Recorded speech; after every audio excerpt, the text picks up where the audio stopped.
নমস্কার সকলকে, দুজনে রান্নাঘরে স্বাগত। আজকে আমরা বানাবো চিকেন বিরিয়ানি। একদম বাড়িতে ঝরঝরে খুব সুন্দর হয়েছিল। দেখে নেওয়া যাক এর প্রসেসটা। চিকেনটাকে কী করব, প্রথমে আমরা চিকেনটাকে ম্যারিনেট করে নেবো। দেখছেন লেগ পিসগুলো একটু কেটে নিয়েছি, তারপর টমেটো আদা পেঁয়াজের পেস্ট দিয়ে দিয়েছি, এর টক দই, কাশ্মীরি মির্চি, মিট মশলা, শাহি গরম মশলা আর বিরিয়ানি মশলা, এই মশলাগুলো দিয়ে দেবো।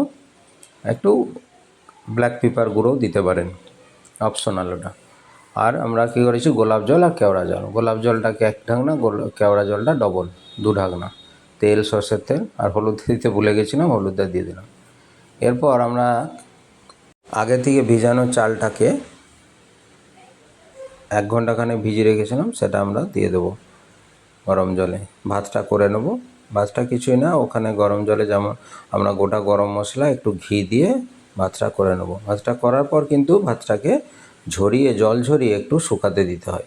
হ্যাঁ, এদিকে মাংসটা যেমনভাবে খুশি মাংসটা আপনারা রান্না করতে পারেন। ম্যারিনেট করা মাংসটাকে যেমন আপনারা চিকেন কারি বানান বা চিকেন কষা বানান, ওইভাবে করে নেবেন। একটু জুসটা যেন থাকে, সেইভাবে করে নেবেন। দেখতে পাচ্ছেন চিকেনটা কষা হচ্ছে। এ দেখুন কমপ্লিট হয়ে গেছে চিকেনটা। এরপর এই যে ভাত বলেছিলাম শুকিয়ে নিয়েছি, হ্যাঁ, এরপর আমরা চিকেনটার মধ্যে রাইসটা দেব। আর দেখুন রাইসটা একদম ঝরঝরে হয়ে গেছে।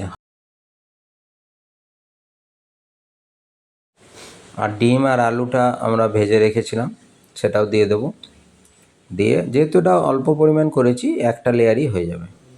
চাইলে আপনারা বেশি যদি করেন 2টো লেয়ার করতে পারেন। হাঁড়িটা দেখছেন চওড়া, একদম চওড়া মুখের হাঁড়িটা কী হয়, হিটটা ভালো পায়। আর ওটা একটা তাওয়ার উপরে বসিয়ে দেওয়া হয়েছে, দেখেছেন? হ্যাঁ, এইটা মোটামুটি এই সমস্ত কিছু দিয়ে আমরা 40 মিনিট রেখে দেবো। প্রসেসটা দেখে নেন। এরপর একটু ঘি দেব, কম বেশি আপনারা একটু বেশি ঘি খেতে চাইলে একটু বেশি দিতে পারেন। এরপর সব ধরনের মশলা একটু করে দেবো। এই যে এটা হচ্ছে স্যাফরনটা, গরম দুধের মধ্যে ভিজিয়ে রাখতে হবে, সেটা একটু দিয়ে দেব ছড়িয়ে। এটা সুন্দর একটা কালার আসবে। এরপর সব মশলাগুলো দিয়ে দেবো। এটা বাড়িতে তৈরি, একদম ঘরামি হবে। খুব ভালো টেস্ট হয়েছিল, ঝরঝরে হয়েছিল।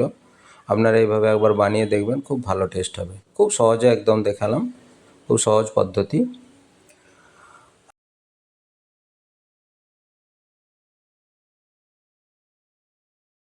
ছোট ছোট রেসিপি আমরা পোস্ট করব, আপনাদের ভালোবাসা দিবেন। চ্যানেলটিকে সাবস্ক্রাইব করে দেবেন, ফলো করে দেবেন, সঙ্গে থাকবেন। দেখতে পাচ্ছেন সব মশলাগুলো দিয়ে দেওয়া হচ্ছে। এরপর কেওড়া জল, কেওড়া জল আর গোলাপ জলটা দিয়ে দেবো।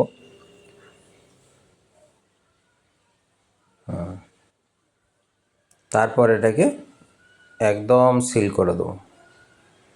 ঢাকনা দিয়ে মিডিয়াম টু লো ফ্লেমে রাখবো। এটা মোটামুটি 40 মিনিট রাখতে হবে। 40 মিনিট পর আমরা ঢাকা খুলে দেখাবো আপনাদেরকে কেমন হয়েছে। এটা এখন দেখুন, আর একটু মিঠা আতর দিয়ে দিতে পারেন, একটু ডিপ করে।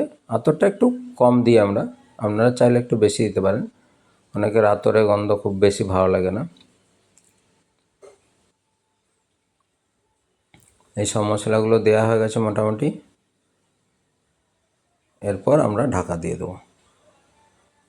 ঢাকা দিয়ে ঢাকাটাকে আমরা আটা আটা দিয়ে সিল করে দেবো, যাতে করে একটুও ভেপার না বেরোয়। একদম ভেপারটা বেরোবে না, তাহলে কী হবে, ভেতরে ভাতটা আর মাংসটা কী করবেন, একদম 80% সিদ্ধ করবেন, 100% না, 70 থেকে 80% সিদ্ধ করবেন। তাহলে এই ভেপারে আরও সিদ্ধ হয়ে যাবে। আর ভাতটাও খুব সুন্দর হবে। ভাতটাও একটু শক্ত রাখবেন, কারণ এই ভেপারেও একটু হবে। একবারে নরম হয়ে গেলে কিন্তু কাদা কাদা হয়ে যাবে। আমরা 40 মিনিট পর খুলছি। 40 মিনিট পর আমরা খুলছি। দেখুন এগুলো সব পরিষ্কার করে নেব, খুলে দেখাবো আপনাদেরকে। খুব সুন্দর হয়েছে, দেখবেন। একবার এরকম আপনারা বানিয়ে দেখবেন বাড়িতে, খুব সহজে করতে পারবেন। খুব ভালো খেতে হয়েছে, দেখুন একদম ঝরঝরে হয়েছে।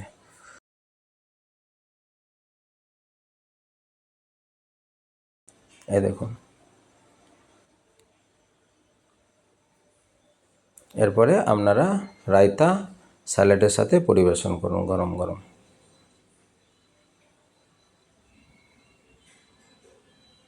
ধন্যবাদ সকলকে।